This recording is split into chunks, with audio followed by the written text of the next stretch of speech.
vazirlik qilgan davrda alamzada bo'lib qolgan Hamon ibn Habonni Fir'avn o'ziga farmonbardor vazir qilib oladi. Odamlar yana but sanamlarga sajda qila boshlaydilar. Ka'ba atrofiga sanamlar terib qo'yildi. Uning devorlari shirk qoniga belandi. Oy xudosi Nanna, quyosh xudosi Shamashga bag'ishlab qurbonliklar so'yladi. Allohga iymon keltirib, unga ibodat qilganlar quvg'in qilinadilar. Bu ishda yovuz Hamon ayniqsa jonbozlik ko'rsatadi. Isroil avlodi tug'ilgan o'g'il bolalarni o'ldir. Qizaloqlar esa tirik qolsin. Bu paytda Lavi qavmiga qarashli Imron ibn Yashhor xonadonida ham farzand kutayotgan edilar. Oy kuni yaqinlashib, Imronning xotini Yukobit o'g'il ko'radi. Yukobitga Allohdan, bolangni ahvoldan xavotir bo'lmay, hech qo'rqmay, qayg'urmay daryoga oqiz. Biz uni senga sog' omon qaytarurmiz va kelajakda payg'ambarlardan biri eturmiz degan vahiy keladi. Chaqaloq solingan savatni Fir'avnning zavjasi bo'lmish malikaning joriyalari daryodan tutib oladilar. Bolani ko'rgan malikaning qalbida unga nisbatan onalik mehri uyg'onadi va chaqaloqni asrab oladi. Daryodan topib olganlari uchun unga Muso deb ism qo'yadilar. Shu tariqa Muso Fir'avn saroyida tarbiyalana boshlaydi. Daryodan bu ajoyib tuhfa men uchun oqib keldi. Musu degani, So esa daraxt degani. Shu bois uning ismi Muso bo'lg'ay. Taqdir taqozosi bilan Musoning haqiqiy onasi Yukobitni saroyga enagalikka chorlaydilar. Allohning Yukobitga bolangni yana o'zingga qaytarurmiz degan va'dasi ro'yobga chiqadi.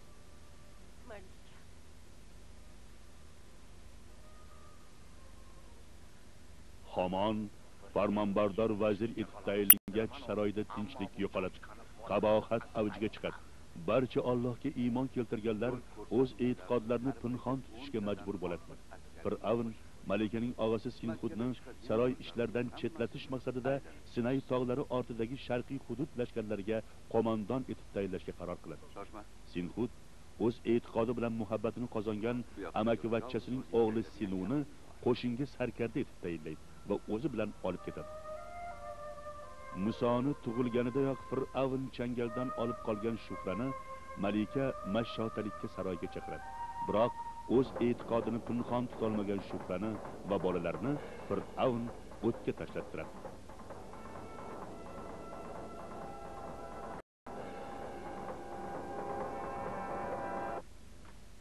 Mansabu lavozimga, boylikka hirs qo'ygan Anu inisi Sinuga qalbaki xat yo'llab saroyga chaqirtiradi va tuhmat va bo'xton ila uni hibsga oladi.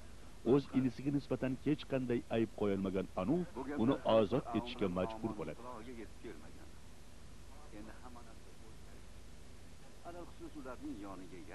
Hamon Sinhudning ketidan josus qo'yib uni o'ldirmoqchi bo'ladi. Lekin o'z hojasini himoya qilgan Sinu uning o'rniga nobud bo'ladi. Ehtiyot bo'ling, hojam.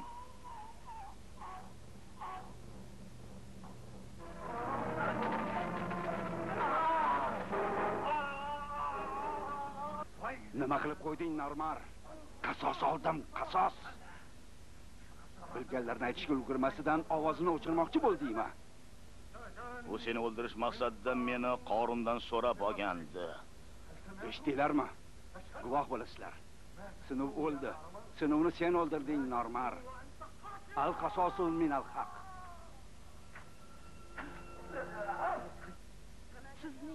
Malikaning ketidan ayg'oqchilik qilib yurgan Nabihurning kirdikorlari fosh bo'lgach, u ham malikaga suiqasd qiladi.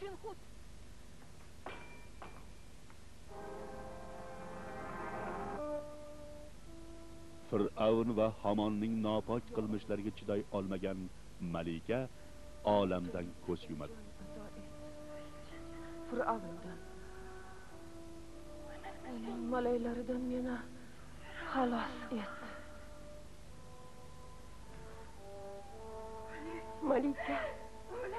Malika. Malikaning vafotidan so'ng Muso, Rabbim, meni yoshligimdan tarbiyalab, voyaga yetkazgan voliday muhtaramamni o'z rahmatingga olgil deya saroyni tark etadi. Musa saroyni tark etgan bo'lsa ham Hamonning xufiyalari uning har bir qadamini kuzatib turadilar. Musa bu ta'qibdan qutulish maqsadida shaharni tark etib Madyan tomon yo'l oladi. Madyanda Musa shu elning payg'ambari Shuaybga 10 yil xizmat qilib berish sharti bilan uning qizi Safuraga uylanadi. Oradan kelishilgan muddat o'tgach, Musa volidasi, egachisi va og'asini sog'inganini aytib, ular oldiga ketishga ijozat so'raydi. Karvon Tur tog'ining etegiga yetib kelganda qosh qoraygan edi. Shu pallada Safurani to'lg'oq tuta boshlaydi. Shunda Musa, men lovullab yonayotgan olovni ko'rmoqdaman. O'sha yerdan biror xabar topib kelarman, yo cho'g' olib kelarman. Gulxan yoqib sinarsizlar deb hech narsaga qaramay qorong'u zulmat ichiga kirib ketadi. Ana shu yerda Musa birinchi bor Allohning kalomini eshitadi. Senga yana bir katta mo'jiza ko'rsataman. Qo'lingni qo'ltig'ingga tiq. U oppoq nurli bo'lib qolur. Vale sen hech qanday ziyon zahmat ko'rmassan. Musa Fir'avn huzuriga borib, uni yolg'iz Allohga iymon keltirishga da'vat qiladi. Bani Isroilni u bilan ketishga ijozat so'raydi. Lekin Fir'avn unga shakkoklik bilan javob qaytaradi. Alloh Fir'avn ahlini shoyat gunohlarini tushunib tavba qilishsa deb ko'p yillik qahatchilikka mahkum etdi. Shundan keyin ularga to'fon balosi, chigirtka balosi, bit balosi va qon balosi ochiq dalolat qilib yuborildi. Musoga qavming bilan tunda yo'lga chiq. Fir'avn navkarlari sizlarni orqangizdan quvgaylar degan vahiy keldi. Bani Isroilni tongda quvib yetdilar. Shunda Allohdan asoyingni suvga tekkiz degan vahiy keldi. Shunda dengiz ikkiga bo'linib, ikki tomonda suv tog'dek ko'tarildi va o'rtadan yo'l ochildi. Bu yo'ldan Isroil avlodlari eson-omon o'tib oladilar. Fir'avn va uning navkarlari nobud bo'ladilar.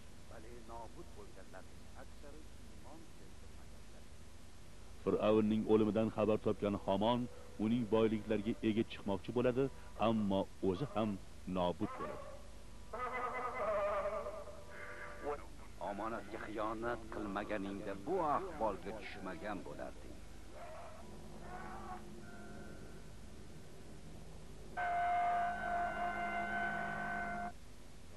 Parvardigor Bani Isroilni dengizdan eson-omon o'tkazib qo'ygach, Musa Allohga suv ber deya iltijo qiladi.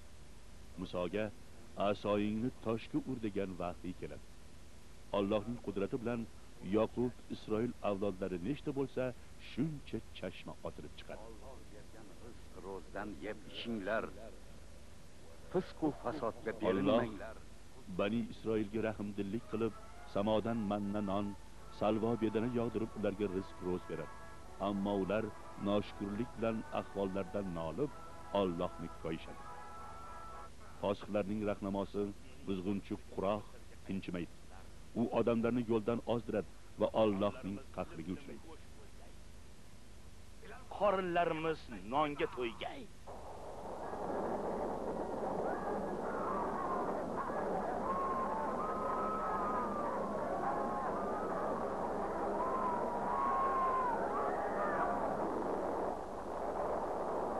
Musa alayhissalom 120 yoshga yetdi. Hali ko'zidan nuri, belidan quvvati ketmagan edi. Yaratganning nidosiga labbay deb Urdun diyoridagi Nibu tog'iga chiqib ketdi.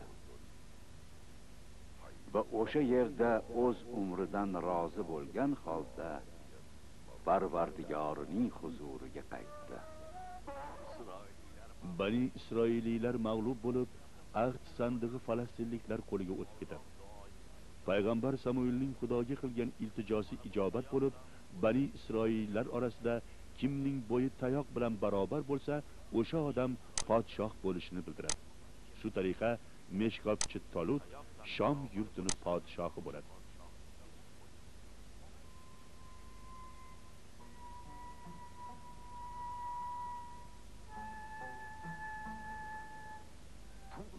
shu tayoq bilan barobar ekan.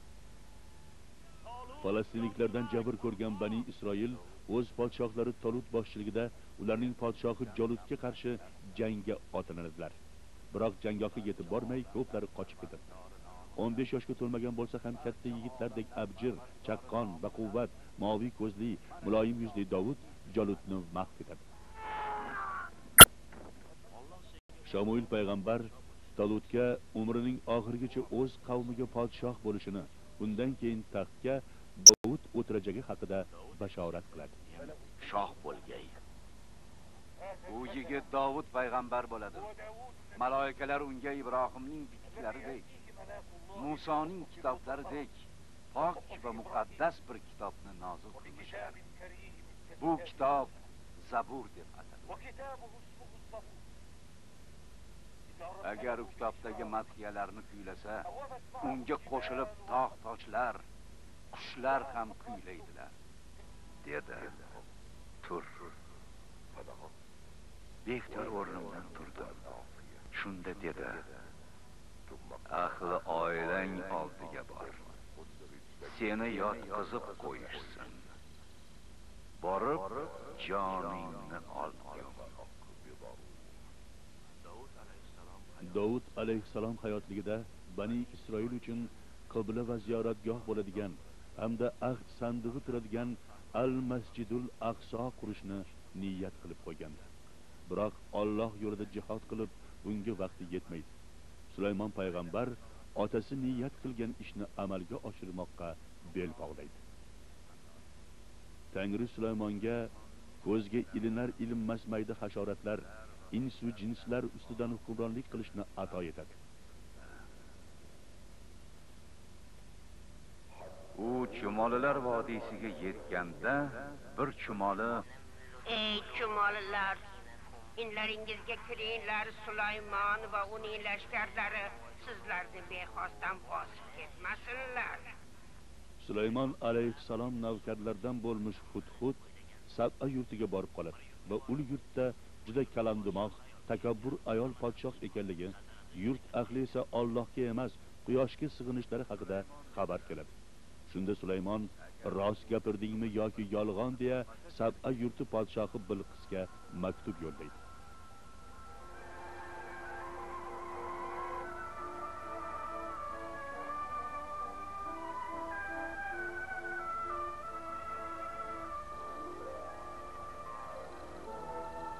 Maktubda mehribon va rahimdil Alloh nomi bilan aytamanki, mendan baland kelishni o'ylamay huzurimga bo'yin egib kelinglar deb bitilgan. Sulaymon payg'ambar Sab'a yurtining malikasini qurib bitkazilgan Baytul Maqdisda kutib oladi. Qasrdagi mo'jizalarni ko'rgan Bilqis Allohga iymon keltiradi. Olamlar parvardigoriga, Sulaymon parvardigoriga bo'ysundim.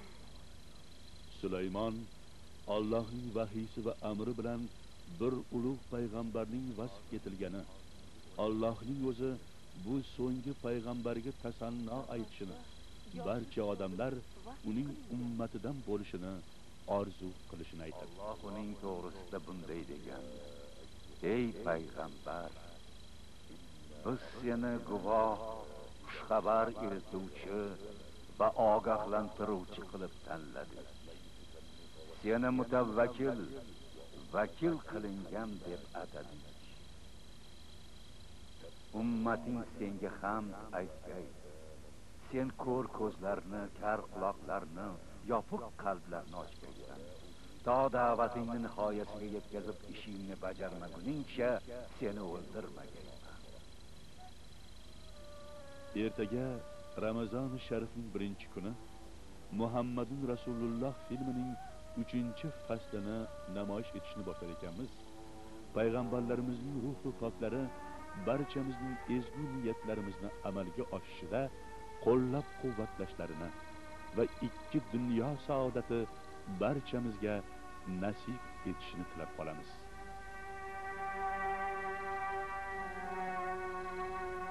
Taskin beradi. Bu dunyoga Rasulullohni hadya etuvchi muborak kun tobora yaqinlashmoqda edi.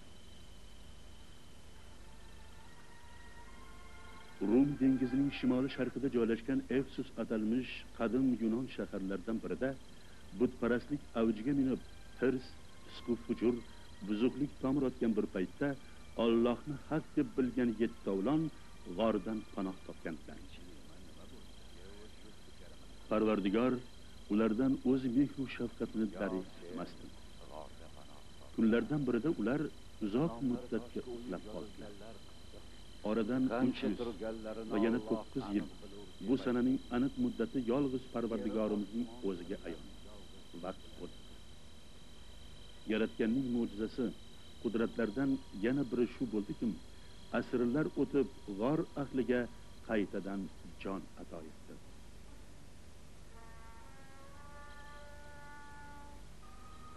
Abraha ismli qul podshohi Najosiyga qarshi isyon qilib, o'zini bir yurtga xoqon deb e'lon qiladi.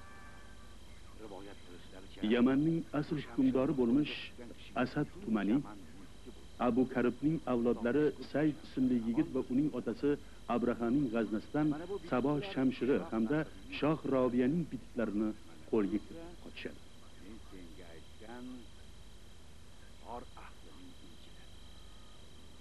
Sayf asta-sekin kuch to'plab yurtini ozod qilishga kirishadi. Abraha qohinlardan yaqin kelajakda arablardan payg'ambar chiqajagini eshitib, uning qaysi xonadonda tug'ilishini bilsaydim, manzil makonining kulini ko'kka sovurishni buyurardim deydi. O'zi Sanoda qura boshlagan Qurays binosi bitmaguncha arablarga hujum qilmasligini bildiradi. Qurayshlardan bo'lmish Abdul Mutallib ismli zot, agar 10 ta o'g'il ko'rsam va 10 tasi ham bahodir bo'lib yetishsa, Ka'ba yonida bittasini qurbonlikka so'yardim deb ont ichadi. Ulg'ayib yonimga kelsalar, bittasini Alloh haqqi, Ibrohim va uning o'g'li Ismoil haqqi Ka'ba yonida qurbonlikka so'yaman deb ont ichgan edim. 10 ta o'g'il Vaqt yetib, ahdiga vafo qilib, Qur'a tashlab, o'g'illaridan birini tanlaydi. Qur'a kenjatoyi Abdullohga tushadi. Lekin Quraysh qabilasi ahli bunga qarshi chiqib, o'rniga barcha mol-mulklarni berishga roziliklarini bildiradilar va qurbonlikka 100 ta tuya so'yadilar. Abdulloh uylangandan bir necha vaqtdan so'ng karvon bilan safarga jo'naydi va yo'lda bezgak kasaliga chalinib vafot etadi. Abdullohni o'z qo'ling bilan qurbonlik qilganingda u o'z vazifasini bajarmagan bo'lardi. Endi bajardi. U Ominaga uylanib, peshonasidagi sir hikmatni, biz bilmaydigan nurni unga o'rgatdi. Ey Omina, sen nurga, barcha xalqlarning sarvariga homilador bo'lding. Omina, qorningdagi bolaning tug'ilishini sening bir o'zing emas, butun olam intizorlik bilan kutadi. Chunki u butun dunyoga quvonch olib keladi. Sayf olis yaqin yurtlardagi qabila qavmlardan madad olib, qo'shin to'plab Abrahaga qarshi kurashga otlanadi. Abraha esa Makkaning pulini ko'kka sovurish niyatida 20 ming sonli lashkar bilan Ka'ba tomon yurish qiladi. Ammo Makka chegarasiga yaqinlashganlarida Allohning karomati bilan fillar taqqa to'xtab yurmaydilar. Bir zumda osmonni zulmat bosib, tumshug'ida tosh tutgan gala-gala qushlar paydo bo'lib, Allohning mo'jizasi naqadar ulug'ligidan darak berib, bir necha daqiqada son sanoqsiz lashkarni tosh bo'ron etadi. Lashkar butkul qirilib ketadi.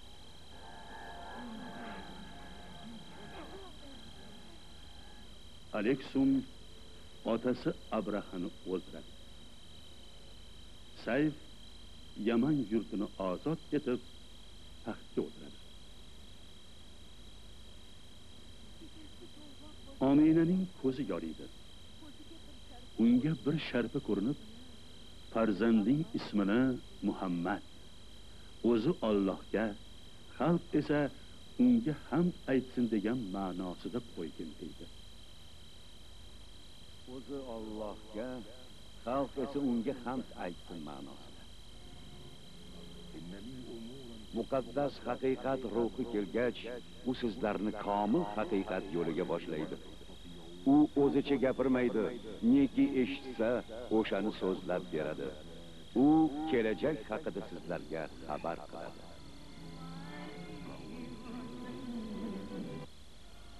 To'rtinchi fasl. Muhammadun Rasululloh. Payg'ambarimiz Muhammad alayhissalomning hayotlari haqida hikoya qilmish 4-faslning har bir qismi azalda faqat Alloh bor edi degan so'zlar bilan boshlanadi. Undan boshqa hech nima, biror bir mavjudot yo'q edi. Alloh bo'l deydi va istagani paydo bo'ladi.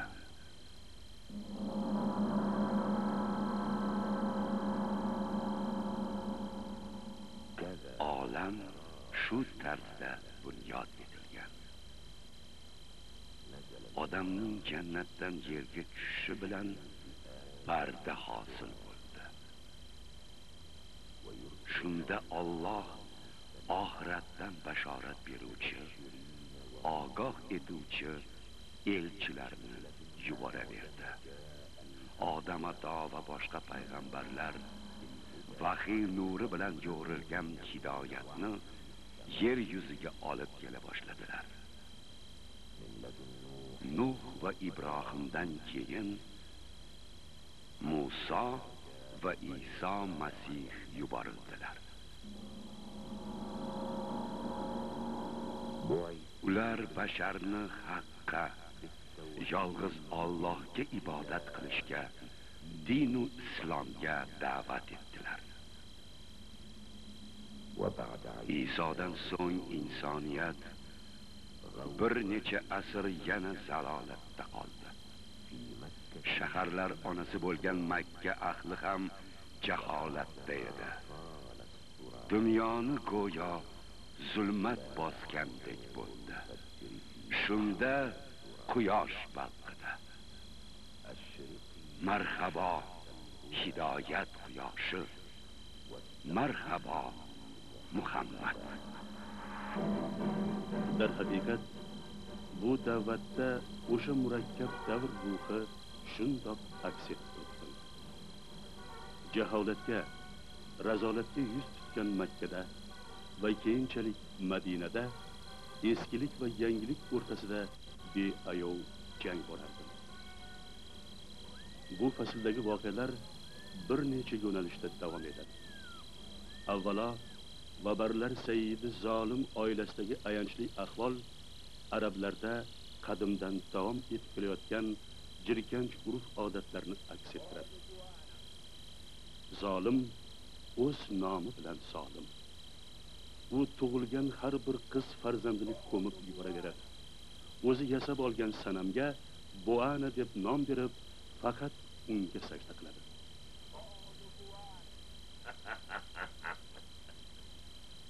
Qudratli iloha. Esingdami bir paytlar qozonimni tagida o'choq bo'lib turgan 3 ta toshdan biri ularning eng kattasi eding. Ovqatni pishirib qozonni olgandan keyin mana shu 3 ta toshni eng kattasidan o'zimga xudo yasab olaman dedim. Axir boshqa qabilalar ham shunday qilishadi-ku. Toshni yonib shu ko'rinishga keltirdim-da, Buana deb ayol nomini berdim. Men naslimdan bironta ayol zoti bo'lishiga yo'l qo'ymaydigan odam. Sen Buanaga, ayolga sajda qilishni buyurganimda, odamlarning aqli shoshib qoldi. Ahvolim og'ir. bir oyog'idan ajralib o'lim yoqasiga borganda ham u o'z e'tiqodidan qaytmaydi va ayanchli o'lim topadi. Zolimning zolim o'g'illari bir taraf va ikki o'g'li, ya'ni Zuayb va Adi bir taraf bo'lib, bir-birlarini o'ldirish darajasiga yetib boradi. Zuayb musulmonlikni qabul qilib shahid ketadi.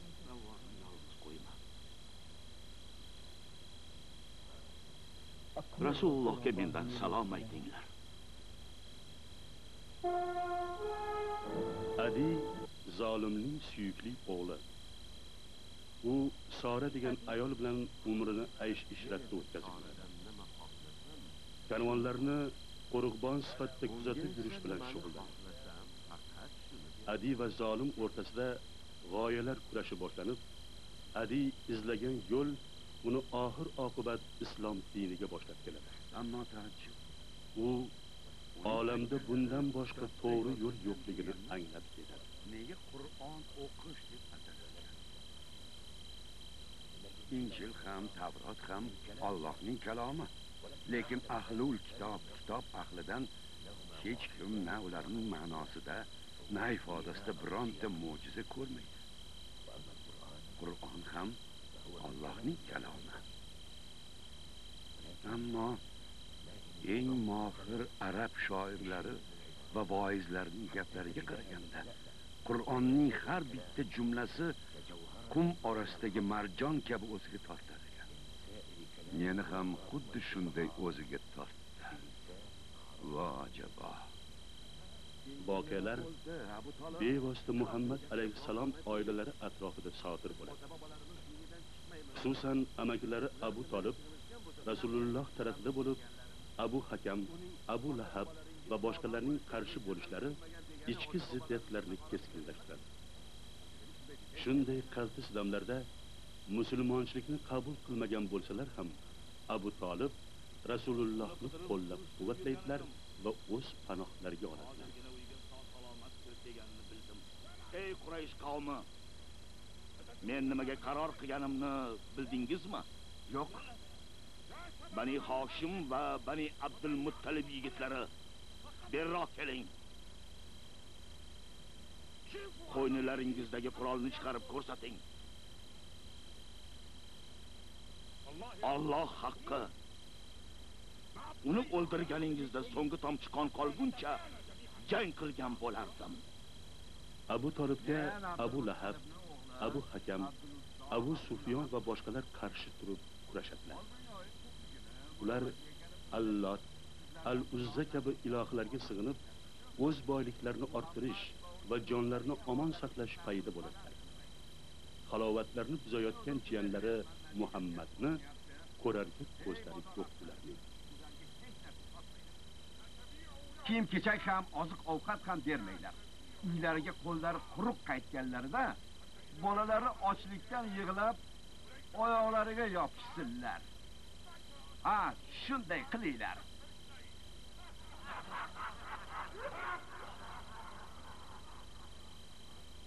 Abu Hakam, Abu Lahab, Abu Sufyonlarning xotinlari va yaqin ayol qarindoshlari Ummu Jamil, Ummu Jahdar va boshqalar ham Rasulullohga qarshi bo'ladilar.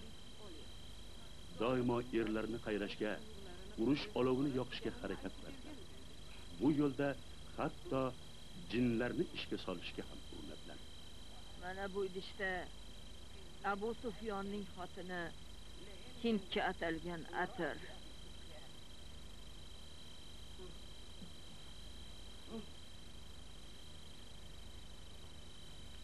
Ummu Jamilning uyiga kirib o'tish ham esingdan chiqmasin. Hadicha bilan Muhammad o'g'il ko'rishgandan beri tinchi yo'qolgan. Bola bechora hali bir yoshga ham to'lgani yo'q. Ismi Abdulloh, At-Toyib va At-Tohir deb ham atashadi.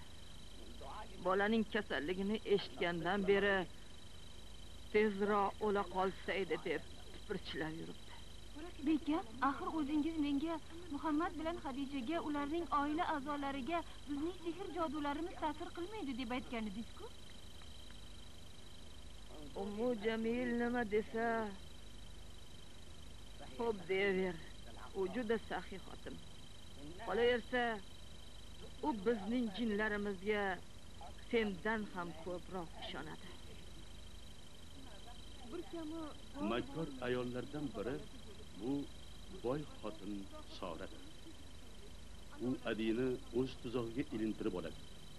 Ammo Adi vaqt o'tishi bilan undan uzoqlasha boshlagach, buning sababchisi cho'ri qizi Zinnira deb o'ylab uni o'ldirmoqchi bo'ladi. Faqat tasodif tufayligina Zinnira omon qoladi. Zinnira ozodlikka chiqishni istagan va bu yo'lda mashaqqatli yo'lni bosib o'tgan cho'ri qiz.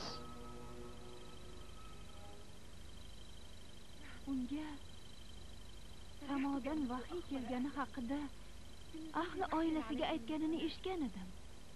Bu odam bolasining gapi emas deb yaqin qarindoshlarini ogohlantirganidan ham xabarim bor.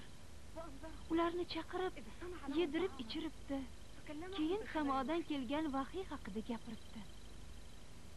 Hammani faqat bitta gapga, Allohdan boshqa iloh yo'qligiga ishonishga undabdi.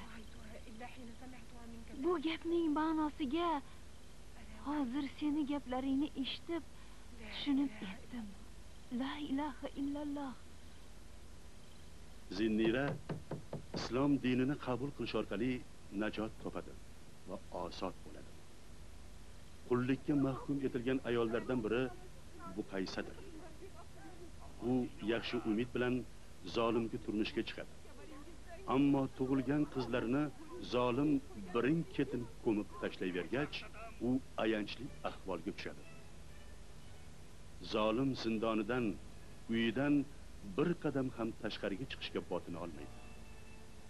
Faqat o'g'li Suayb tufayli u erk nimaligini anglaydi va oxir oqibat zolimga tik boqish darajasiga erishadi.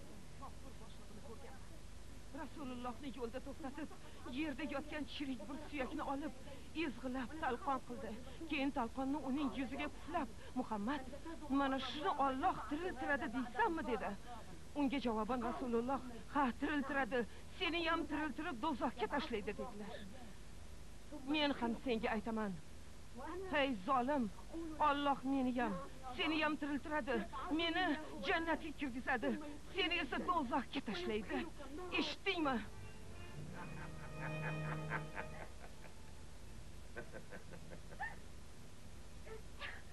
Olib chiqing. Buqaysa aytganidek, Muhammad quyoshi balqib chiqadi. Islom dini barqaror bo'lib qoladi. Ammo Makkadagi vaziyat o'ta tang holga kelgach, Allohdan qadimgi Yasrib, ya'ni Madina shahriga hijrat qilish haqida vahiy keladi. Rasululloh boshchiligidagi sahobalar va mo'min musulmonlar Madina sari yo'l oladilar. Madinaliklar ularni shod va xurram kutib olishlari bilan 4-fasl ham nihoyat etadi. To'lin oy chiqdi bizlarga, vido tog'i ustidan. Kerakdir shukrini aytmoq, bu dunyo boricha bizdan. Xush kelibsiz ey Rasul, Tangrining nuri sizdur. Xudo amri sizdan kelur. Qabul etmoq bizdan erur.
aziz yurtdoshlar, 19-dekabrdan boshlab 5 fasl 153 qismdan iborat bo'lmish Muhammadun Rasululloh filmining so'nggi 5-faslini muborak Ramazon tuhfasi sifatida sizlarga taqdim etamiz. Iymon nuri, ezgulik yog'dusi hamisha qalblarimizni munavvar etsin.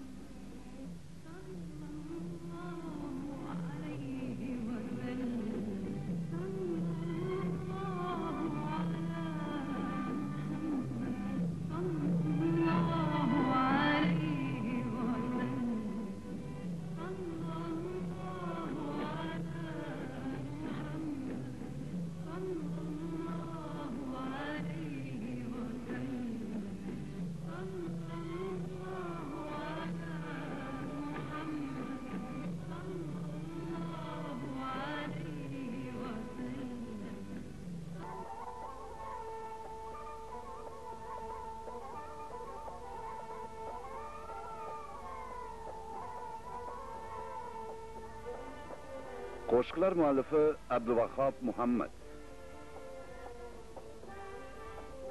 Xonandalar Affof Rozi va Ali Al-Hasri.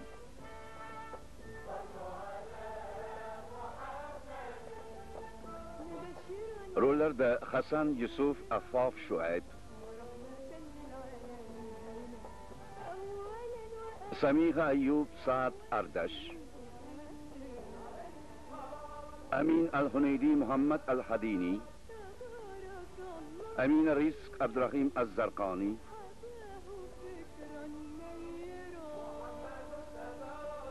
Husayn Ash-Shirbini, Abdulaziz Ghunaym, As-Said Abdul Karim,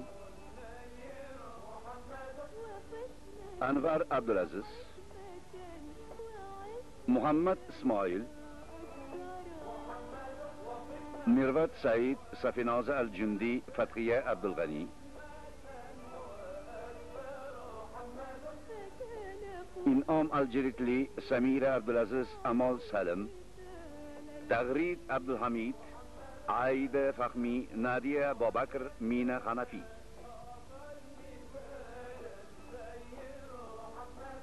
Sami Al-Adl, Ali Khalifa, Samir Al-Arabi, Abbas Mansur, Mahmud Mas'ud, Ahmad Husayn, Abdullah Murad, Jamol Zug'lul va boshqalar.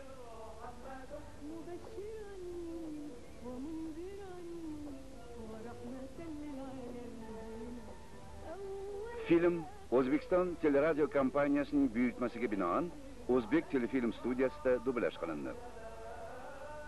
Dublajda artistlardan Afzal Rafiqov, Hojiakbar Nurmatov, Oybarchin Bakirova, G'aybullo Hojiyev, Zuhra Ashurova ishtirok etdilar. Tarjimon Abduhafiz Abdujabborov. Maslahatchilar Baxtiyor Ibrohimov, Ilhomjon Eshonjonov.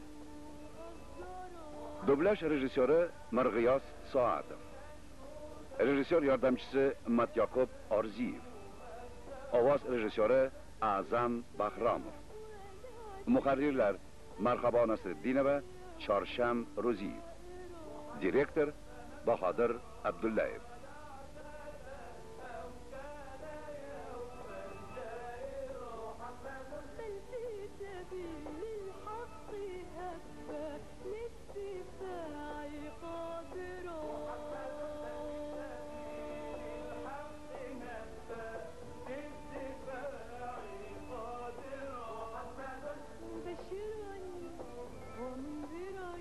Tasvirchilar Abdullah Mustafa, Muhammad Sobit, Saad Abdul Javod, Mahmud Hamid, Mahmud Al-Ashqar.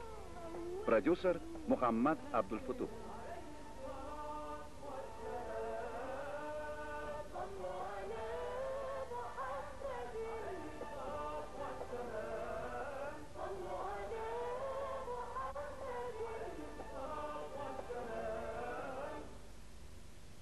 Rejissyor Nur Ad-Demirdosh. Birinchi qism. Ey Quraysh ahli! Ey Quraysh ahli! Ey Quraysh ahli, mana shu Ka'ba tangrisi haqqi, mendan o'zga birontangiz Ibrohim dinida emassiz. Rabbim senga qanday ibodat qilishim ma'qulligini bilganimda, xuddi o'shanday qilardim. Afsuski bilmayman. Ey qavm, ey qavm, ayting, bir xudoga sig'inaymi yo mingtaga? Boshingga mushkul bir ish tushsa agar, topolmaysan Allohdan va Uzzadan asar. Sabr qilay men qachongacha, ishonmasman hech bir ilohga. Sanamni ham ziyorat qilmam, sig'inmasman Hubaliga ham. Rabbim bo'lganida edi yagona, mushkulim yechilarmidi osongina. O'zingiz kimga sig'inasiz? Men rahmdil egamgagina sig'inaman. Shoyat u gunohlarimni kechsa deyman. Gapiravering, eshityapmiz. Yolg'iz bir Allohni Rabbim deb biling. Bu yo'ldan adashmang, unga sig'ining. Iymon keltirganlar jannatda bo'lur, kufr keltirganlar do'zaxda yonur. Haq yo'ldan adashgan har banda inson o'lib ham qutulmas azobdan inon. O'lib ham qutulmas azobdan inon. Hayajonlanma Zayd ibn Amr. Bu kishini taniysanmi? Bu odamni hamma tanishi, gaplarini tushunib yetish kerak. Bu kishini gaplari senga yoqayotganga o'xshaydi, Osim. Agar sen ham Arshid ma'nosini anglaganingda, albatta yoqtirgan bo'larding. O'zingizni bosing, amaki. Buncha istrob chekmang. Sizdek dono odam qora tundan so'ng yorug' kun kelishini bilish kerak. Rabbim senga qanday sig'inishim ma'qulligini bilganimda edi, xuddi o'shanday qilardim. Ammo netay bilmayman.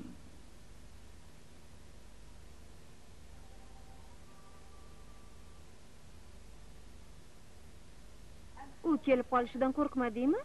Kim? Bekang. U Muammarda. Seni sovg'a salomga ko'mib tashlagan, hatto boyvachchalarni ham farzandlari havas qiladigandek qilib yasantirib qo'ygan Bekang. Bema'ni gaplaringni qo'y, abiga. Bilganingda edi.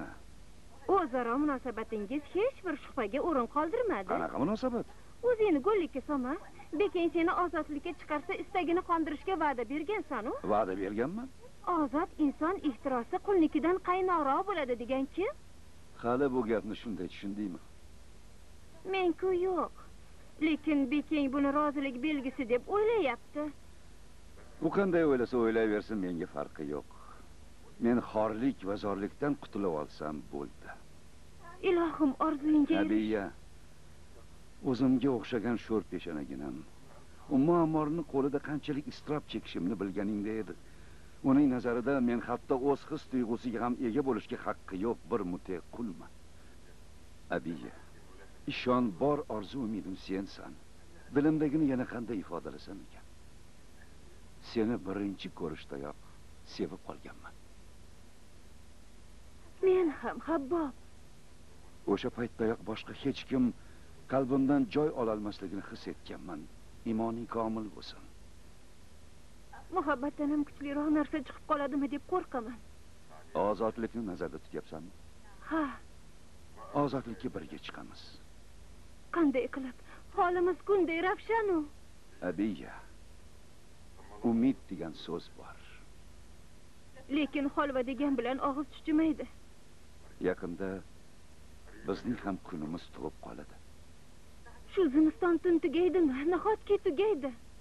Tun zimiston bo'lmasa, tongni tong deyishmasdi. Yog'duni yog'du, kunni kun deb bilishmasdi. Sen-ku ozodlikka chiqarsan, ammo men qullik zanjirida qolib ketaman. Yo'q, abiya. Onam haqqi ont ichaman. Qullik azobini birga tortdikmi, endi ozodlik nashidasini ham birga suramiz. Qachon, Habbob? Meni bir birodarim bor. Ismi Bilol. U Umayya bint Xalafning quli. U ham albatta ozod bo'lamiz deydi. Lekin qachon, qanday qilib? Shularni o'ylab kechalari uyqum qochadi. Bu orzular zamirida Ka'ba maydonida anavi telba og'ziga kelgan gapni vaysab yurishini bilganimda, o'lib qolsam ham Ka'ba ta'miriga bir dirham pul bermagan bo'lardim. Miyamni achitvordi. Qaysi telbani aytyapsiz, bekam? Zayd ibn Amr deganni. U telba emas-ku. Habbo? Nima deyapsan? Uning gaplari dono gaplar. Menga qara. G'azabimni keltirmoqchimisan? Yo'q, bekam, men faqat aytmoqchi edimki, Bas qil. Senga mehribon bo'lmaganimda, bunaqa gaplaring uchun ta'zirini berib qo'ygan bo'lardim. lekin nafslan birini aytganda... Habbob, qulog'ingga quyib ol. Pushaymon bo'lib yurmaydising. Avval o'ylab, keyin so'ylashni o'rgan. Yetar, hojam. Shuncha qiynadingiz. Endi qo'yavering. Yo'q, hali bor.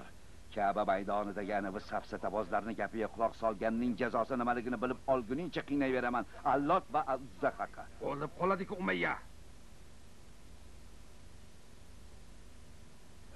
Rahming keldimi? O'lib qolmasin deyapsanmi? Yo'q, birdan o'lib qutulib qolmasin deyapman. Qayta qiynalib o'lsin Abduluzza. Shunda ko'nglimiz joyiga tushadi. Hoziroq kun payakun qilib qo'yaman bu ablaqni. Yo'q. Haligi dono fikr. Uni har kuni bir martadan o'ldirish kerak, ko'rganlarga ibrat bo'ladi. To'g'ri aytayapmanmi? Juda to'g'ri aytayapsan. Mana bu ko'rnamaklar ham o'z hojilarga yoqmaydigan gaplarni eshitish va ularni tarqatib yurishni oqibati nima bo'lishini bilib qo'yishsin. Allot haqqi, o'rtoqlaring yelkangga sen sira ko'tara olmaydigan yukni yuklashibdi, Akrima. Nima deyapsiz, ota? Bunaqa safsatalarga sen e'tibor bermasliging kerak. Safsata? Ha, Zaydga o'xshaganlarning mingtasi Makkaning hamma vodiylari, daralari, g'orlariga borib, hozirgi gaplaringdan 10 chondan ortiq gapirganlarda ham mening bir dona tikim qilt etmagan bo'lardi. Ota, ichkilik ta'sir qilganda, Akrima gapimga ishon, men hali ichganim yo'q. bunday gaplarni faqat mas odam gapirishi mumkin, ota. Aksincha, o'g'lim, bunday gapni faqat sog' ahli hushi joyida odam gapiradi. Zayd ilohlarimizni fosh qilyapti. Qilaversin, lekin Zayd jinlarning podshohi, devlarning sultoni bo'lganida ham ular bizning rahnamoligimizga putur yetkazishlari aslo mumkin emas. G'alati gaplarni gapiryapsiz, ota. Yo'q, aksincha, Zayd kabilar o'zlariga o'xshagan bir to'da yalang oyoqlarni to'plab, bema'ni gaplari bilan ularni yo'ldan urayotganlarida yurt sayyidlari og'ir bo'ling deb turishlari g'alati axir. Tushunsang-chi. Ota, yana ichganim yo'q deysiz, a? Hojalar yolg'on gapirmaydi. Senga ham shunday tarbiya berganman. Gaplaringizni eshitib jinni bo'lib qolay deyapman. Jinni bo'lib qolishingdan avval bir narsani so'rab olay. So'rang, ota. Ilohlar senga Zaydning gaplaridan xafa bo'lishganini aytishdimi? Yo'q, lekin men ham butun Makka ahli ham o'ylanib qoldik. Makka ahlini oraga qo'shmay, savolimga javob ber. Qaysi savolga? Ilohlar senga ularga sig'inayotganlar kamayib qolganidan shikoyat qilishsa, sen ularni ko'paytirib berishni bo'yningga olasanmi? Yo'q, lekin har qanday katta yong'in ham cho'g'dan boshlanishini bilaman. Yana bitta savolim bor, Akrima. Ilohlarga sig'inuvchilar kamayib qolsa, bizga zarar yetkazishadimi? Bilmadim. Men ham bilmayman. Ammo bir narsani aniq bilamanki, ota-bobomdan meros qolgan dinga til tekkizishga jur'at qilgan har qanday bachchag'arning bo'ynini uzib tashlashga tayyorman. O'shanda ularning ham ruhi mendan shod bo'ladi albatta. Gapingizni tushunmayapman, ota. Ichgan bo'lganingda tushunarding. Nimalar deyapsiz, Yurt Saidi? Kayfing oshguncha ich, o'shanda tushunasan. Endi bildingmi? Odamlarning gapiga qaraganda Zaydning xotini Safiya bint Hadramiymi? Ha. Nima qildi?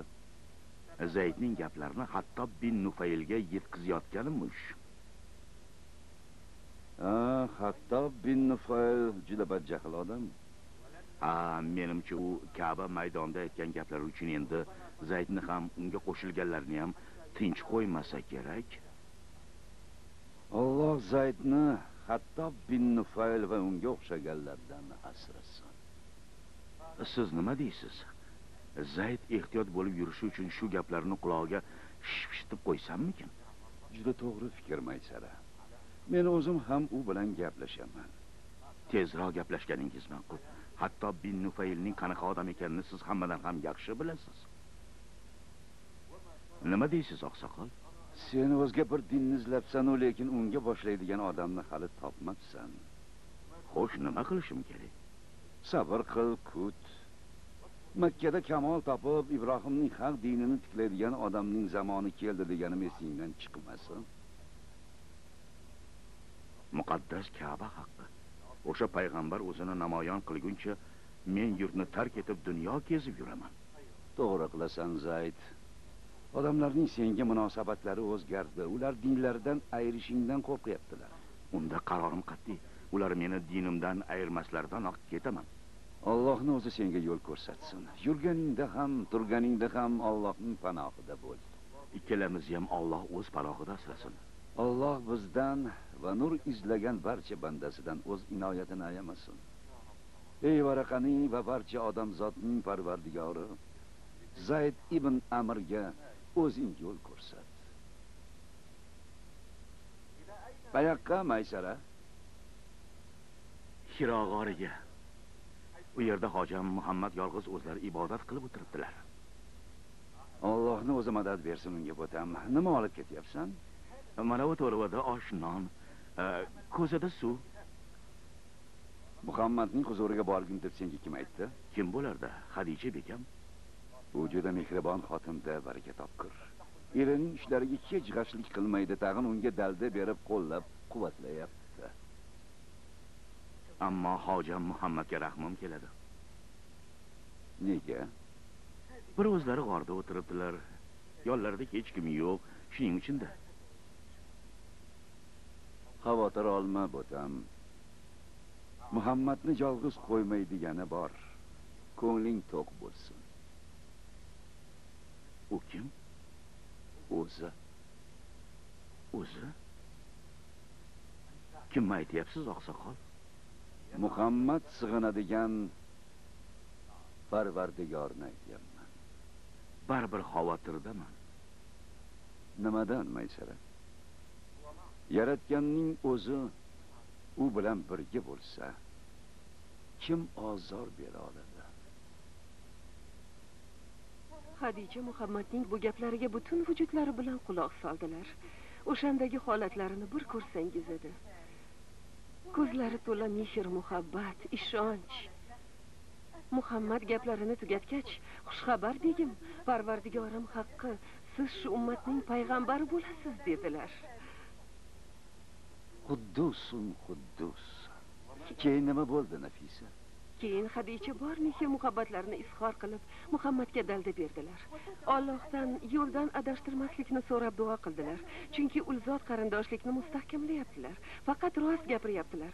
Mashaqqatni bo'ynlariga olib, muhtojlarga yordam beryaptilar. Izzat ikromli, adolatli, insofli bo'lishga chaqiryaptilar. Ha, Nafisa, ha. Hoziroq borib, men ham dalda berib kelaman. Shunday qilaman. Yo'q, siz shu yerda bo'lib turing. Hozir Xadijani o'zlari ulzot to'g'risida sizdan maslahat so'ragani kelib qoladilar. Muhammadni tanlagan yo'lidan qaytmaslikka undab, Xadija ancha gapiribdi. Sen buni qayerdan bilasan? O'z quloqlarim bilan eshitdim, aka. Muhammadga bo'lgan mehri, kuchliligidan Xadija bularni gapirganda. Nega menga bunday qarayapsiz? Ehtimol gapingga ishonmayotgandirlar. Ehtimolga o'rin yo'q, bu Jamil, bu aniq. Nima demoqchisiz? Demoqchimanki, sening gapingga ishonmayotganimni Ummu Jamil dona-dona qilib ta'kidlab aytish kerak edi. Yurt Saida akangiz nima deyotganini eshityapsizmi? Quloqlarimga hech ishonmayapman. Ishonaver. Ilohlar haqqi, Muhammad rostgo'y odam. Xadija odamlarni u haqda gapirib yurganlardan ortiq hech narsa demabdi. Hozir hammaning og'zida Muhammad to'g'risidagi maqtov gaplar yuribdi. Xadijani Alloh sizni hech qachon sharmanda qilmaydi deganichi? Endi bu gap haligi... Ha, gapiring, aka. Men Muhammaddan hech yomonlik ko'rgan emasman. Bugun huzurimga bir guruh Qurayshiylar keldi. Mollari, savdo sotiqlari to'g'risida gaplashishdi. Gapni aylantirmang. Odamlar nima deyishayotganini o'zim yaxshi bilaman. Gapiring. Hammalari ko'proq mol undirish dardida ochko'zlik qilib, arzimagan narsalar uchun bir-birlariga baqirib-chaqirib yotishibdi. Faqat Muhammad boshqacha. U shirin gaplari bilan sizni o'ziga rom qilib olib, sotib akamni rosa eritganda. Nima desangiz deyaveringlar. Lekin u chindan ham aql va odobi, o'zidan katta-yu kichikka bo'lgan muomalasi bilan meni o'ziga rom qildi. Insof bilan aytganda, u savdolashganida ham o'ta muloyimlik bilan halol savdolashdi. O'ziga tegishli narsadan ortiq hech narsaga tama qilmadi. Gapiravering. Muhammad to'g'risida gapirganingizda tilingiz sag'boni tilsiz ham burro bo'lib ketadi-ya. Gapga chechanlikda Ibn Sandani ham ortda qoldirasiz. Kimni savoliga javob bermadingiz aka? Hadicha Muhammadga Alloh sizni hech qachon sharmanda qilmaydi deganichi, bunisiga nima deysiz? Savol beraverib jonimga tegding-ku, mana qizi. Ertaga hayotni o'zi shu savolga javob berishga majbur qiladi. Harbni o'g'li. Qulog'imga qiziq gaplar chalindi varaqa. Xushxabar Abu Talib. Musoga ko'ringan farishtalarning ulug'i Jabroil jiyaningga ham ko'rinibdi. Gapirib ber varaqa. Amakimning qizi Xadicha kelib, Muhammadning ko'rgan va eshitganlarini gapirib berdi. Biror kor hol bo'lmasin deydi-da. Men ham xavotirdaman. Xo'sh, sen unga nima deding? Men unga Xadicha, menga ishon. Parvardigor haqqi, unga Muso bilan gaplashgan Jabroil ko'rinibdi. Ering shu ummatning payg'ambari bo'lar ekan, unga ayt, qo'rqmasin. Allohdan unga vahiy kelibdi dedim. Xuddi shunday dedingmi? Ha, Abu Talib. Sendan avval Muhammadning o'zini ham ko'rgan edim. U Ka'bani tavof qilgani kelgan ekan, bo'lgan voqeani gapirib berdi. Men unga ham Hadichaga aytgan gaplarni aytdim. Yana quyidagilarni eslatdim. Odamlar senga ishonmaydilar, seni ko'p qiymaydilar. Quvg'in qiladilar. Hatto sen bilan jang qiladilar dedim. Ha, Abu Talib. Jiyaningga hali albatta yovlik qiladilar, aziyat beradilar. Men ham o'lmay o'sha kunlarni ko'rsam, Alloh haqqi Muhammadning yonida bo'lardim. Shunday aqlli odam bo'la turib Muhammadni farishta kelib o'qidi degan gaplariga qanday ishonding, Abu Talib? Aqlli bo'lganim uchun ishondim, Abduluzza. Hadisha ham aqlli bo'lgani uchun ishonibdimi? Ha. Demak, Muhammad to'g'risida ikkovingizning fikringiz bir xil. O'z bir xil bo'lsa nima qilibdi? Hadishani-ku tushunsa bo'ladi.